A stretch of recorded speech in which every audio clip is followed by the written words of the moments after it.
Boa noite a todos. Hoje eu vou apresentar o artigo Redução das tensões residuais em ferramentas de conformação fundida.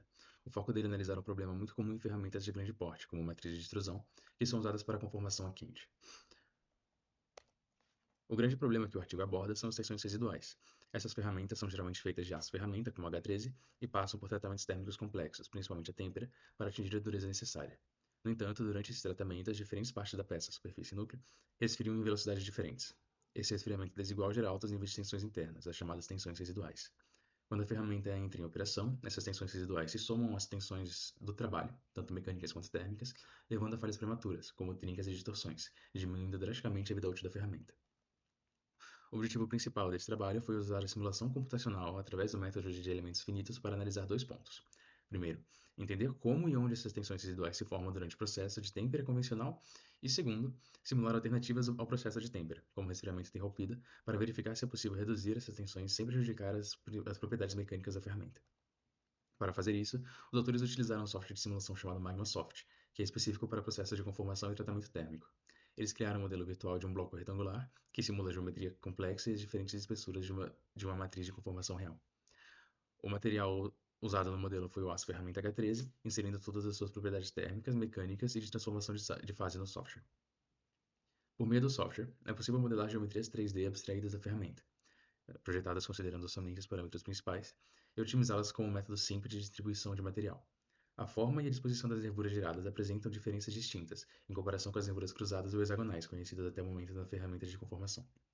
Na imagem 1, é possível reconhecer que a formação de nervuras circunferências concêntricas ocorre com a aplicação de uma pressão superficial uniforme.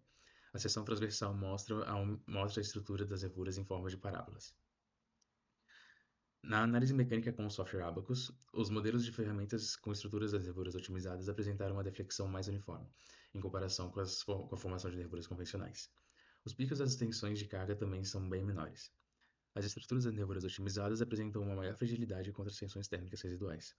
Particularmente no fundo das nervuras, tem-se altas tensões que reduzem a vantagem mecânica de sua geometria otimizada. A imagem realça as tensões residuais existentes em um corte do modelo da ferramenta com topologia otimizada. Nas áreas submetidas às maiores solicitações, a tensão equivalente de von Mises é evidente. As maiores tensões são originadas no fundo da nervura e nos cantos, assim como nas ranhuras externas. O primeiro passo foi simular o processo padrão da indústria, a têmpera convencional. Isso serviu como nosso cenário base para entender a gravidade do problema. Nessa simulação, o bloco foi aquecido até a temperatura de aciditização e, em seguida, resfriado rapidamente com jatos de gás, simulando um resfriamento em óleo ou gás sob pressão, até atingir a temperatura ambiente. Os resultados dessa primeira simulação confirmaram o problema. O resfriamento foi muito desigual. A simulação do bloco, a superfície do bloco resfriou muito rápido, contraiu-se e se transformou em martensita. Enquanto isso, o núcleo ainda estava quente. Quando o núcleo finalmente começou a resfriar e se contrair, a superfície rígida não permitiu essa contração. Isso puxou o núcleo, gerando o pior tipo de tensão para a ferramenta, altas tensões de tração no interior da peça. O software mostrou picos de tensão picos de tensão de tração muito elevados, concentrados principalmente no núcleo das regiões mais espessas, que são exatamente os locais onde as trincas costumam começar. Portanto, a simulação 1 validou o modelo e provou que o processo de têmpera convencional, embora necessário para a dureza, é o grande responsável pela criação de tensões residuais perigosas que comprometem a integridade da ferramenta. Agora, entrando na simulação 2, o objetivo foi deixar o modelo mais próximo da geometria real de uma ferramenta fundida. Na simulação 1, a geometria era bem simplificada, mas na prática nós não temos liberdade total para escolher a largura da ranhura, a espessura da nervura ou quantas nervuras usar. Então, na simulação 2, os autores passam a considerar que esses parâmetros não são independentes. Quando você aumenta a ranhura, por exemplo, automaticamente diminui a espessura da nervura. Se aumenta a largura total, afeta o resfriamento inteiro da peça. Por isso, foi criado um modelo quase 2D baseado na topologia otimizada, mas agora respeitando as restrições reais de fabricação. Nessa etapa, os autores analisaram como a espessura do fundo da nervura e a largura das ranhuras afetam a tensão residual. O comportamento da espessura do fundo da nervura se repetiu aqui. Existe um valor onde a tensão residual atinge o máximo, e esse pico muda de posição dependendo da quantidade de ranhuras. Outro ponto interessante aqui, diferente da simulação 1, aqui aumentar a largura da ranhura reduz a tensão residual. Isso acontece porque, ao aumentar a ranhura, a nervura fica mais fina, e uma nervura mais fina é menos rígida, permitindo uma deformação mais homogênea durante o resfriamento, o que alivia tensões. Outro aspecto importante observado é que as tensões residuais não se distribuem de forma uniforme entre as ranhuras. As ranhuras externas, que estão mais próximas da superfície da ferramenta, sempre apresentaram as maiores tensões de tração. Depois vem as centrais e, por último, as internas. Isso acontece porque a superfície resfria mais rápido e cria maiores gradientes térmicos. Além disso, a largura total da ferramenta tem um impacto muito grande. Conforme a largura total aumenta, o resfriamento se torna mais irregular, e isso naturalmente leva a tensões residuais maiores. Ou seja, ferramentas mais largas são mais críticas do ponto de vista térmico. Nesse ponto, os autores reforçam um aspecto essencial da simulação 2. Os parâmetros geométricos interagem fortemente entre si. Um exemplo claro é a relação entre a largura total e a quantidade de ranhuras. Quando mantemos a largura total constante, aumentar o número de ranhuras diminui as tensões. Isso porque a espessura dessa parede fica mais favorável. Mas, quando a largura total aumenta, essa tendência se inverte, ou seja, não dá para analisar um parâmetro isoladamente. A altura da nervura também mostrou comportamento dependente dos demais variáveis. No geral, ficou claro que, nessa simulação, não há influência pura de um único parâmetro. Sempre há correlação entre eles. Por fim, na simulação 2, mostra que o comportamento das tensões residuais depende do conjunto de geometria, e não de um elemento isolado. As tensões tendem a diminuir com mais ranhuras e nervuras mais finas, mas isso só vale quando a largura total não aumentar demais. Essa simulação deixa claro que, para uma análise realista, seria necessário utilizar modelos ainda mais detalhados e métodos experimentais complementares, porque a interação entre os parâmetros é muito forte. De maneira geral, a principal conclusão é que o projeto geométrico da ferramenta precisa ser pensado como um sistema integrado. As regiões mais críticas continuam sendo as ranhuras externas e os cantos, e a geometria tem papel direto no aumento ou redução dessas tensões durante o resfriamento. Já na simulação 3, os autores usam o modelo tridimensional completo da ferramenta fundida. A ideia é representar uma situação mais próxima da realidade, com nervuras e ranhuras distribuídas no corpo da ferramenta. 5 parâmetros geométricos foram variados: espessura do fundo da nervura, largura da ranhura, largura total, altura da nervura e quantidade de ranhuras. E esse modelo 3D permite observar como o resfriamento acontece de forma global e não apenas de encortes 2D simplificados. Foi utilizado um método estatístico chamado otimização D para testar todas as combinações possíveis. Esse método reduz as combinações necessárias de 7.203 para 47 simulações. Cada casa foi simulada no Magmasoft, que calculou resfriamento e solidificação.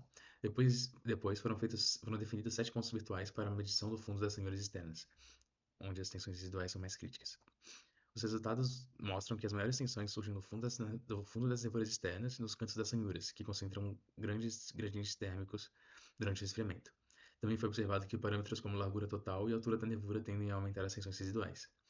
Já aumentar a espessura aumentar a espessura do fundo e a largura da ranhura ajuda a suavizar o resfriamento e reduzir essas tensões.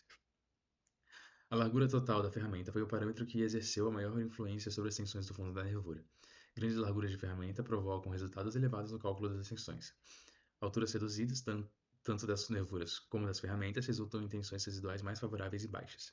No entanto, esses parâmetros dificilmente podem ser alterados devido às necessidades do projeto. Consequentemente, resta ao projetista apenas os parâmetros de espessura do fundo da nervura, largura da ranhura e quantidade de ranhuras para manipulação do comportamento das tensões residuais das nervuras com topologia otimizada. A quantidade de nervuras exerce a menor influência de todos os 5 parâmetros. Efetivamente, somente é possível influenciar as tensões residuais no comportamento por meio da espessura do fundo da nervura e da largura da ranhura. Esses parâmetros devem ser amplamente dimensionados para a obtenção de um baixo valor de tensão. A largura total da ferramenta foi o parâmetro que exerceu maior influência sobre as tensões do fundo da nervura. Grandes larguras da ferramenta provocam resultados elevados no cálculo de tensões. Alturas reduzidas tanto das nervuras como das ferramentas resultam em tensões residuais mais favoráveis e baixas. No entanto, esses parâmetros dificilmente podem ser alterados devido às necessidades do projeto.